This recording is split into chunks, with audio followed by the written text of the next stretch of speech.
think I'm going to start the meeting. Hi, good afternoon, everyone. I'm Dr. Yun Lu. Thank you for joining the weekly educational talks on Thursday at 3 p.m. The talks are organized by Kappa HC, Chinese American Parent Association of Howard County. And this event is sponsored by COED, Howard County Community Organizations Active in Disaster. So we have a special guest, Ms. Kui Zhao, who will introduce our presenter today. This talk is on the field of planning, and Ms. Kui Zhao is a veteran local government employee in the planning profession certified by the American Institute of Certified Planners. Ms. Zhao currently works for the Baltimore County government. She is devoted to community service as appointed Human Rights Commissioner at the pleasure of Howard County Executive Alan Kittleman and Kevin Ball for 2 terms since 2016.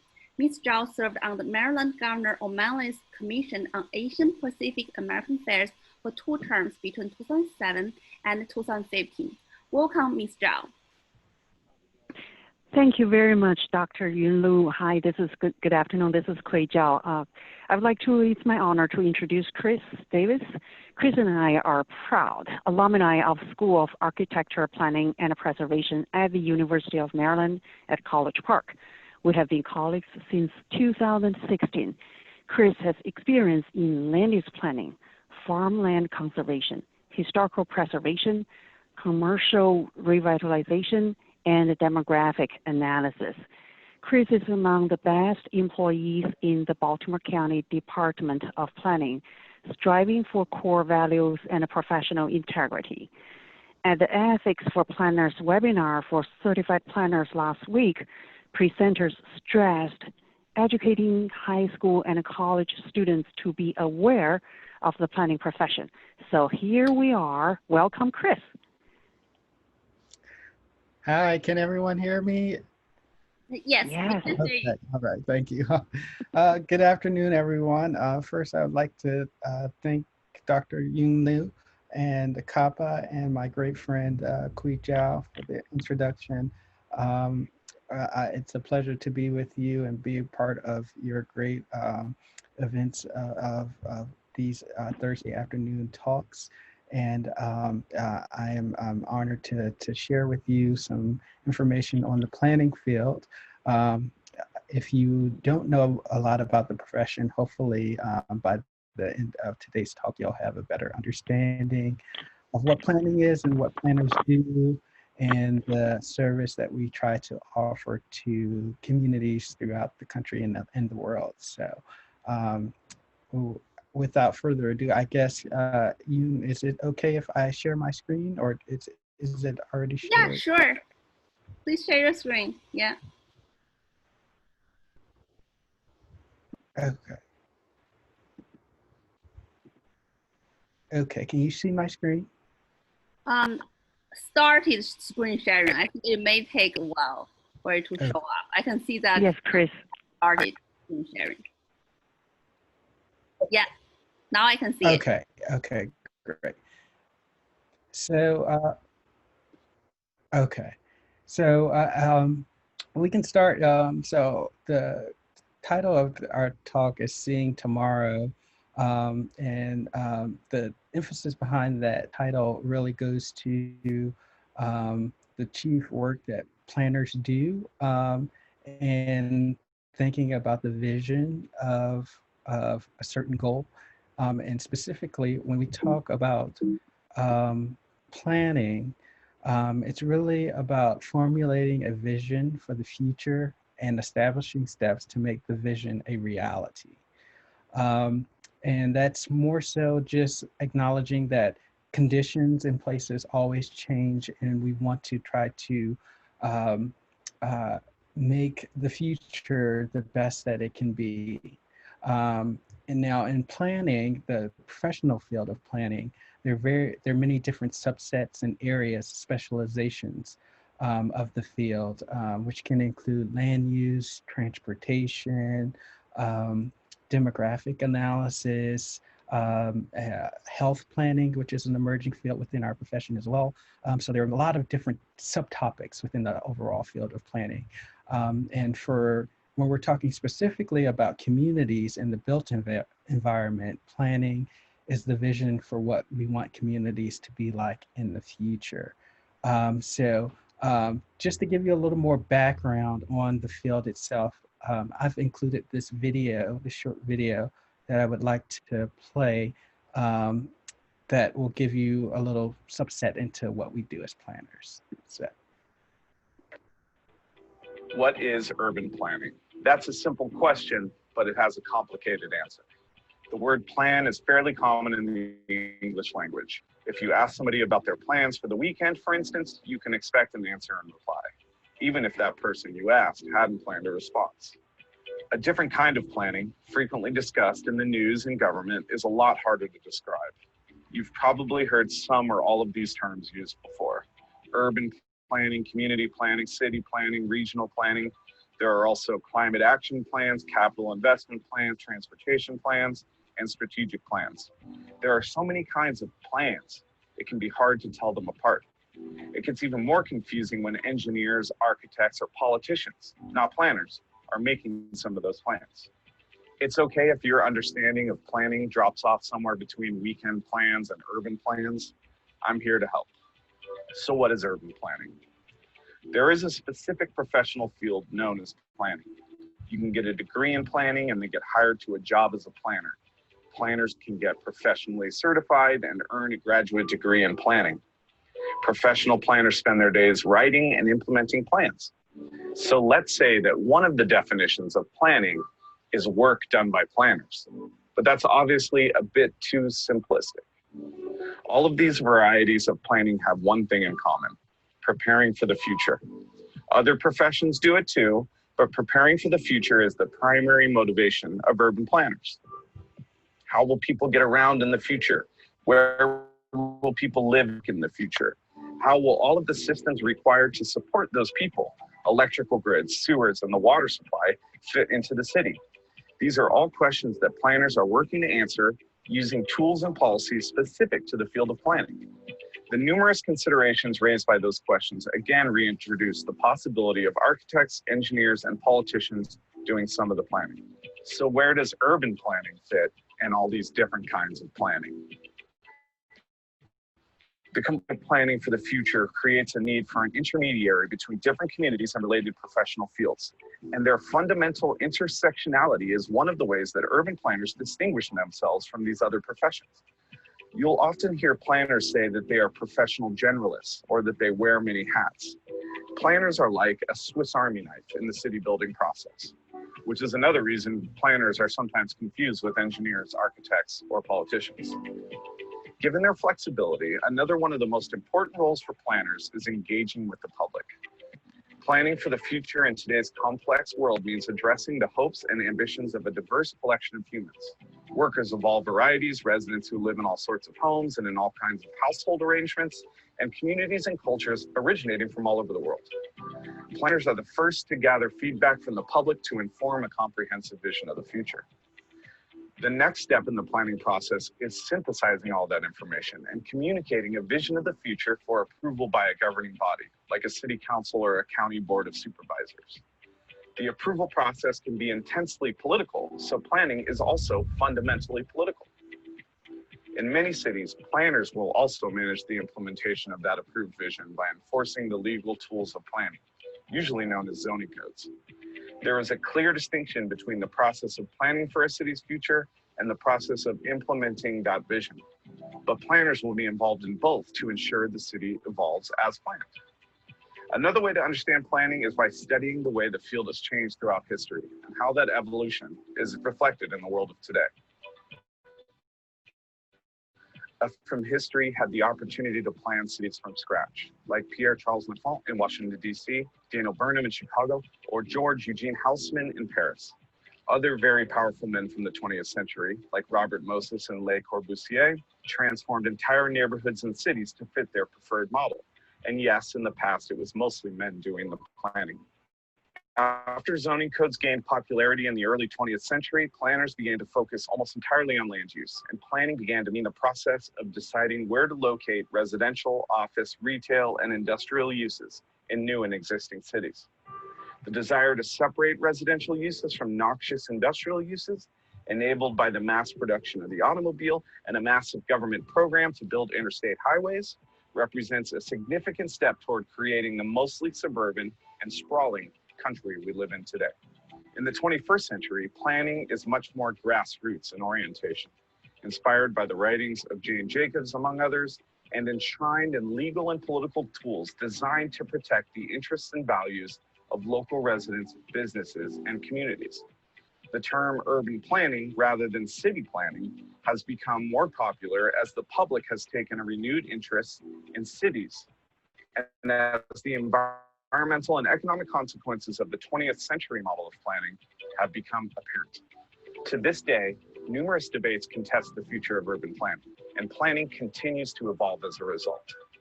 Big questions will determine the kinds of values embedded in contemporary plans, like how to address climate change and housing affordability, how to overcome a long history of racist and discriminatory regulatory practices, and how much planners should regulate the form of buildings, not just the use of land. The answers to those questions will shape the world of the mid and long-term future. So what are your plans?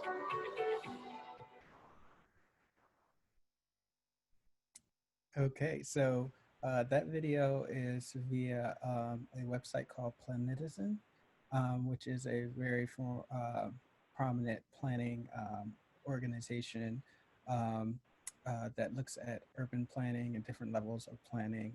So if you would like access to that video and further information on planning, hot planning topics going on in the world right now, you can visit their website.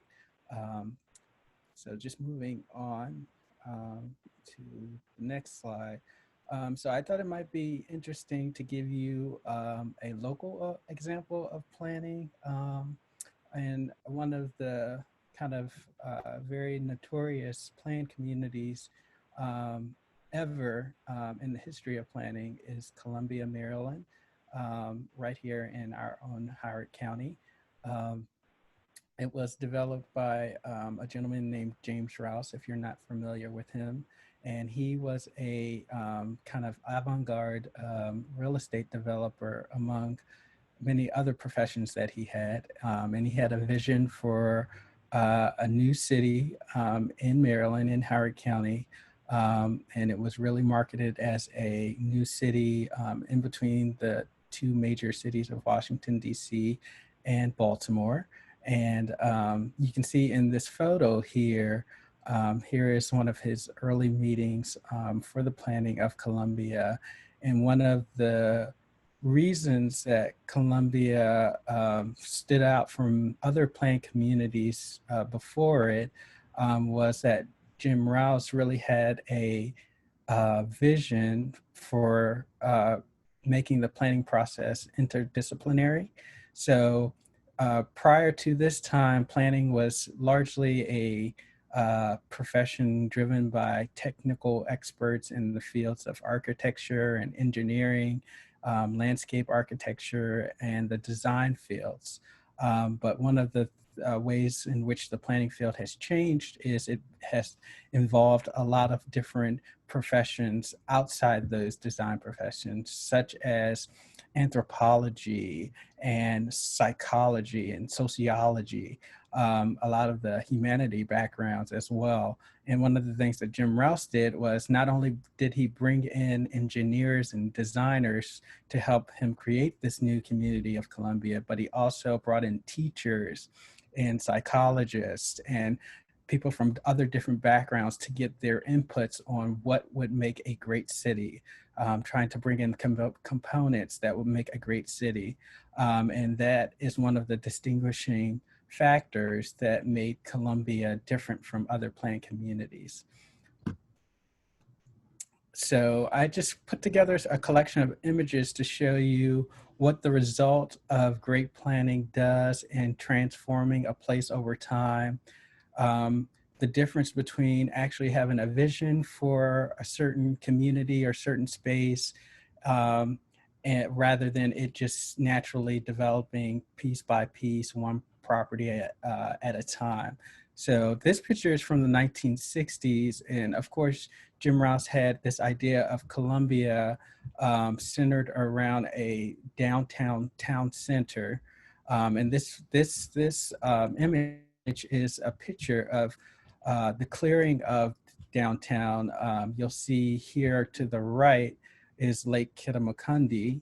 And this building here, which is the American City Building, for the longest time was the largest or the tallest office tower in Columbia. I believe it was actually demolished a couple of years ago, but for a long time in Columbia's history, it was the tallest office building in downtown. And you can see this large cleared area, kind of where the brown patch is here, was the clearing for the Columbia Mall. So this was back in the 1960s when Columbia was first started and started to develop. And you can see as we move to decades later, here is a picture of downtown in 2015. And of course you can see the development of the mall area and several other developments around the lake and how it's really changed over time. But I wanted to show this photo to show, because of the great planning of downtown, you've had a lot of development and building, but you've also had the maintenance of a lot of open space and green space. And you can see that in this photo with Symphony Woods and Meriwether Post Pavilion, how open space and woodlands have been maintained over the development occurring around it. And so that's kind of where we are close to the present.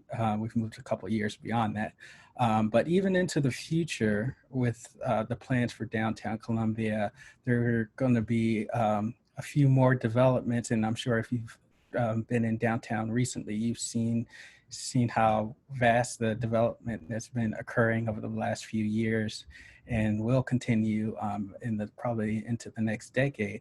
But the ultimate vision, which you'll see here in this rendering, shows new development and new building towers, but you'll also see, again, the maintenance of open space and woodlands maintained throughout new development. So I think Columbia has been and continues to be a great example of planning for the future and trying to anticipate the needs of our community moving forward, while also trying to be ambitious and create a great place for people to live and play and thrive all in one. So that's kind of my presentation on planning. And if you have any questions, I'd be happy to answer them. But like I said, again, if you want more information, there's great resources on the web, on the American Planning Association's website. And also, as I mentioned, Plentizen is a great resource as well. So thank you. Thank you, Chris. So if any of you have any questions, you can put in the chat. Then Chris will be able to answer your question. I have a question for you, Chris. So when you do the planning, do you look forward, like say 5 years, 10 years, or several decades? So where can you start and how far do you look forward into the planning? Right.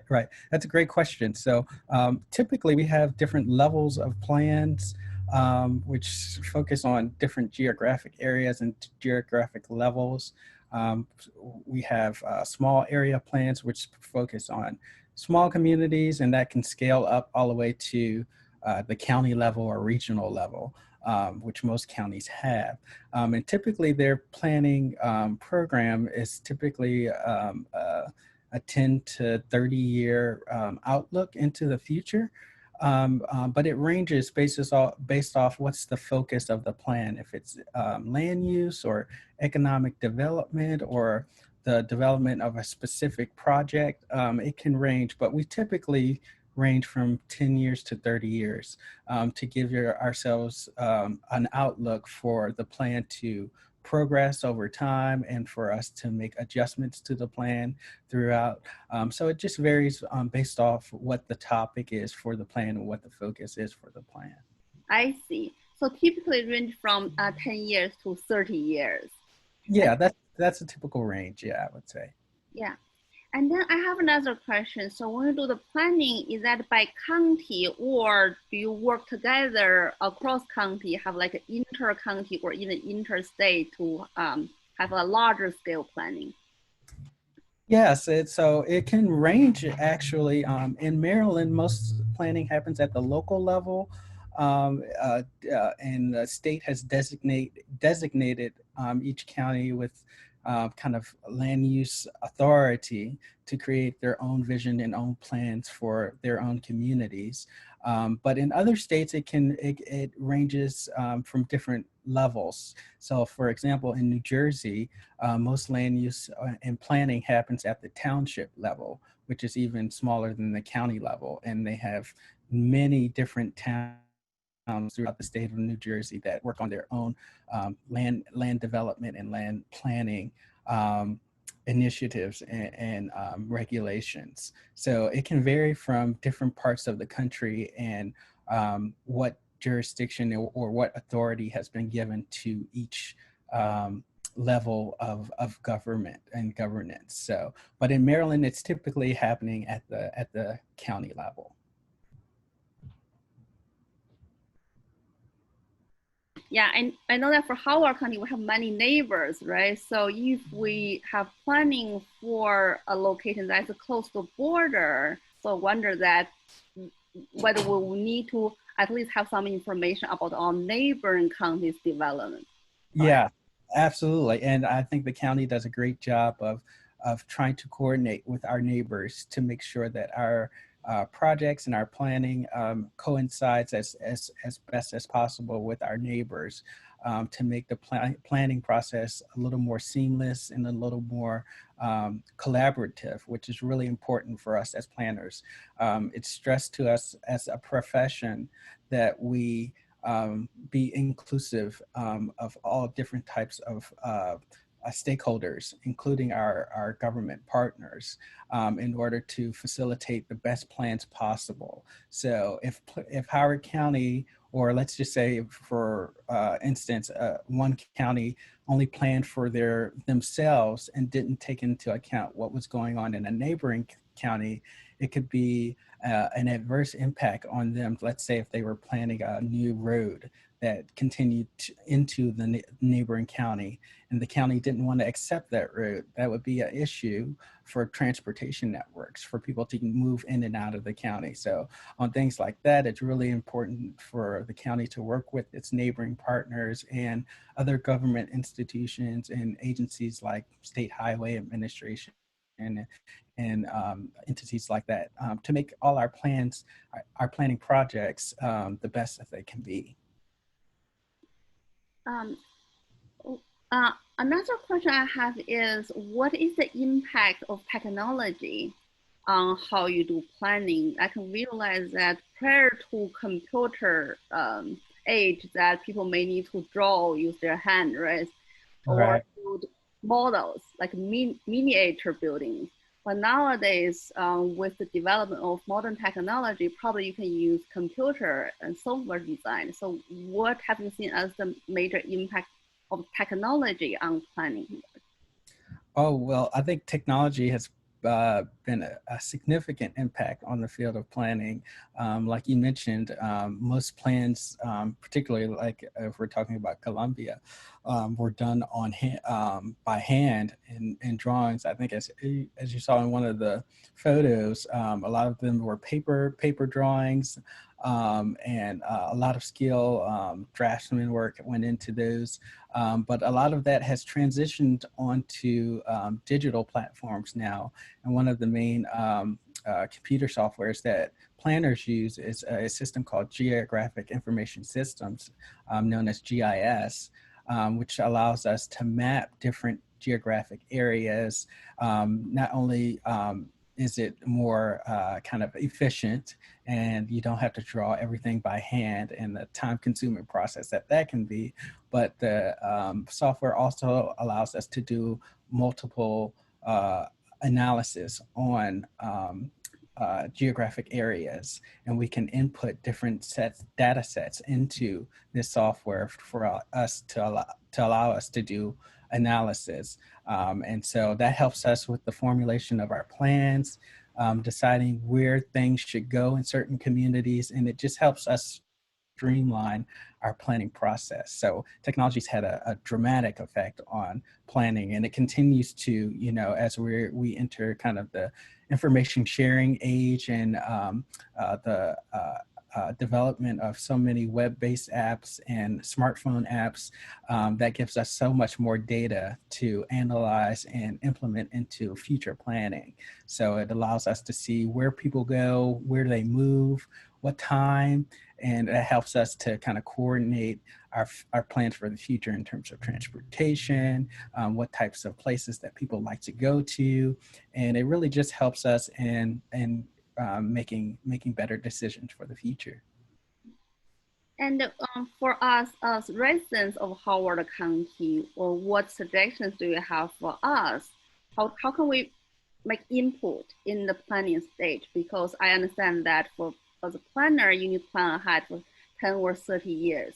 But how can we contribute to the planning framework of Howard County? Well, you know, I think that Howard County is such a great place because our local institutions do such a great job of keeping us informed on what's going on. Our Howard County Times has great articles which are planning related, whether it's land use or zoning or information on schools. So I think that's one of the key functions that is needed is great information. And I think that's one thing that Howard County has. And I would emphasize that our residents take advantage of is reading on our local publications and the postings that the county posts on its website.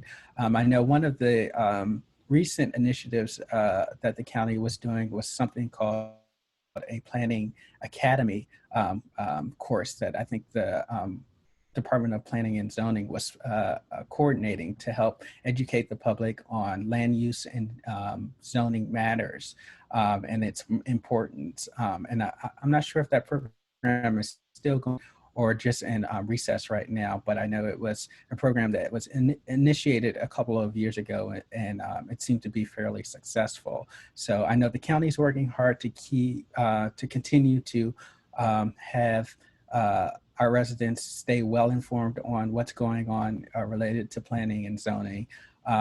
And I think, again, if everyone continues to read the publications and take advantage of all the great work that's being done in Howard County, I think that will continue to make us a great community. And like I said, there are also other resources like Plentizen for you to find out kind of what's going on in the world and in terms of planning and new ideas that are being put out. And I think from my experience as a professional planner, I would say that Howard County is doing a great job of planning for the future and really continues to be a model for how counties can grow in the future, but do it in a manageable and responsible way. Thank you, Chris. So I want to pause here to ask everyone whether you have any questions. You would like to ask Chris, I can unmute you. So you can just raise your hand, use the reaction button. So you can see, when you click reactions, you can do a sum up, then I will see, or you can put in the chat.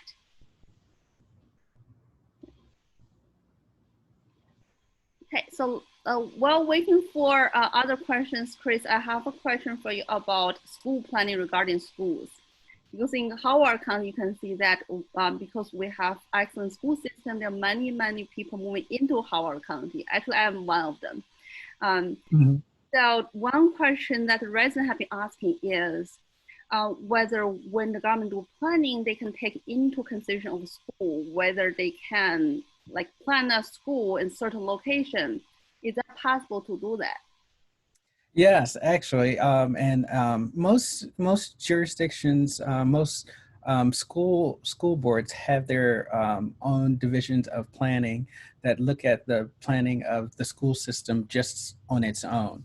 And I believe the Howard County Public School System has their own planning staff and division that looks specifically at the growth of the school system and how to adequately continue to serve the students as the county grows over time.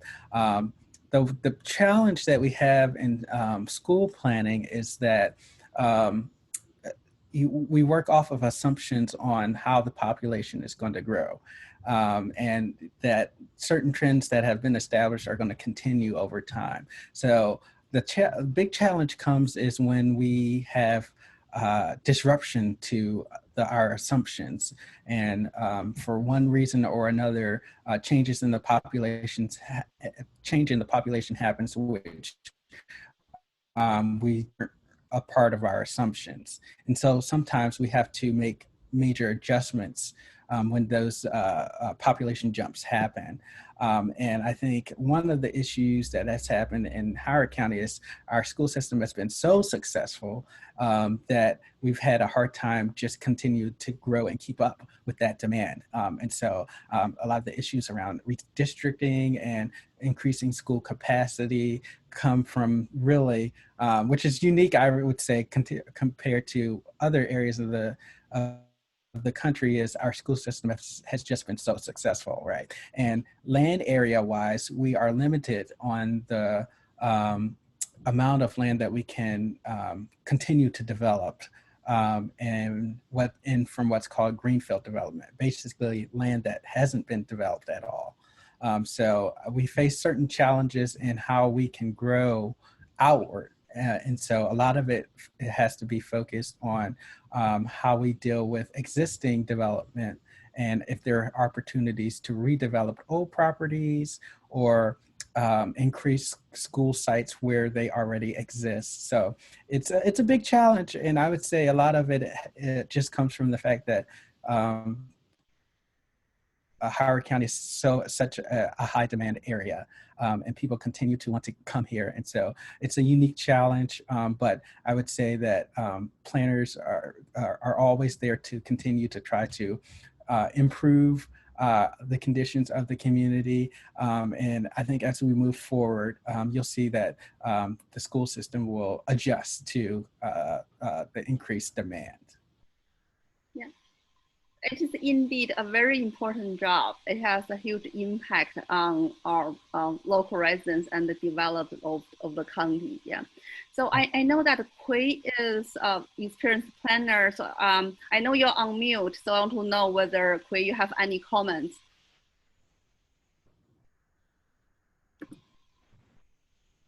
Kui, yeah, well, I think, yes.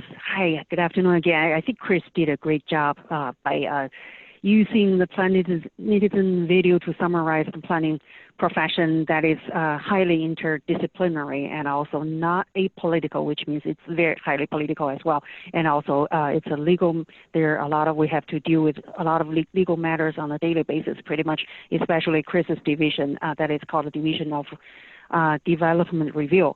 And also the school planning that he mentioned moments ago, it's so much political and legal challenges as well. So I have two questions for Chris, but it's up to you whether or not you would feel comfortable to answer them. But I will enter the send button now. Chris, two questions. Oh. Thank you. Let's wait for it to appear in the chat. Yeah. So Chris, I will read to you questions. One, how would paving the West and the resource conservation be balanced in the county for sustainable development? I'm sorry, could you read that question again? Can you see it in the chat, Chris? Let me see. Yeah. Let's see here. In the chat. we put in two questions. Question number one, how paving the West and resource conservation be balanced in the county, for sustainable development? Oh, okay. So one of the ways that the county and the state handle resource conservation is by uh, limiting the grading of certain land to keep it nutrients in the land preserved, especially for agricultural land. And to keep pollution from running off into the Chesapeake Bay. So paving and grading is always a big issue. And so in paving the West and continuing development to the West, that really kind of limits our goals for the state in terms of preservation and conservation of natural resources. So I think it will have to be a step-by-step process to allow certain developments to go forward in the West. And I think the preservation goals of the state and the county will want to limit development in the West as much as possible. So I think development and paving to the West would have to be limited in order for the state and the county to continue to maintain its resource conservation goals. And so let me see, question number two. Yeah, question number two, would you summarize similarities and differences between Baltimore and Howard counties? Okay, so there are a lot of similarities between Baltimore and Howard counties, particularly in their land development goals. Both counties kind of lay out areas where they want the county to grow and areas where they want the resources to be conserved. But one of the big differences is how the counties are drawn out. So Howard County kind of dwarfs in comparison to Baltimore County. Baltimore County is a much larger jurisdiction, and most of Baltimore County, 2/3 of its land area is limited in its development, and the goals there are to really for resource conservation of farmland and woodlands and other natural resources. And that typically tends to be in the northern part of Baltimore County. In Howard County, we have similar resource preservation goals, but it's geographically different in that it's focused to the west of our county. And with our county, Howard County being smaller in land area, we have limited choices and where we can actually develop. So I would say that's one of the big differences between Baltimore and Howard counties is that most of the area where we have to develop in Howard County is a lot limited. Also in Baltimore County, it has had a long-standing land growth management goal of establishing urban-rural demarcation line, which is basically a growth boundary line to limit development to a certain area. And it has maintained that boundary essentially in the same spot for over 50 years.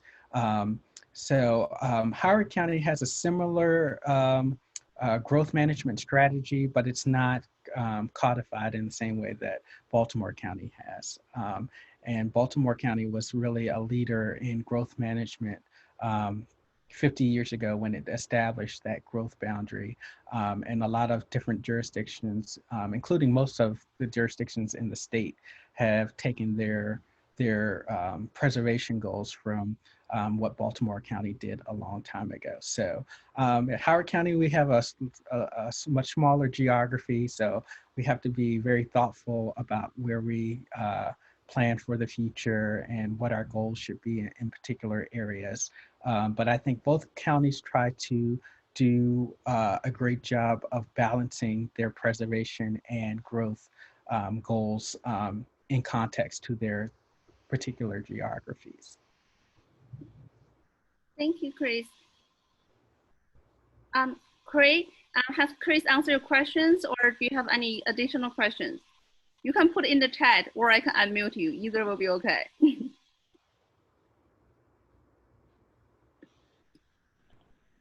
Oh, yeah. Hi. I think Chris answered all of my questions very strategically, very professionally. Yes. Thank you, Chris. You asked very, very intelligent questions too, but Chris can handle that. No problem. Yeah. Handled everything very well. Yeah. Yeah. Very knowledgeable and thorough, Chris. Thank you, Clay. Yeah. Thank you, Chris. What really nice presentation, because previously actually I had no experience in planning. So that's very, very good talk that I'll be able to learn about planning. I think the audience also learn. I hope that some of the students will be able to maybe be interested in planning, and then they can go to college and maybe take some courses or even major in planning. Yeah. So we may have some future planners. Yeah. So you can see this week I did more security measures for talk, so that's why you don't really see videos. Previously, it's more interactive, so you'll be able to see everyone. People can unmute themselves. Now I have more control due to the security measures. So we'll continue to do the same next week, and next week we'll do meditation for middle school and high schoolers. And Chris, thanks again for the great talk. And Chris, thank you for recommending this very talented and knowledgeable planner, Chris, to us. Thank you. And thank you for attending our educational talk. See you next week. See you. Thank you. Bye-bye. Thank you.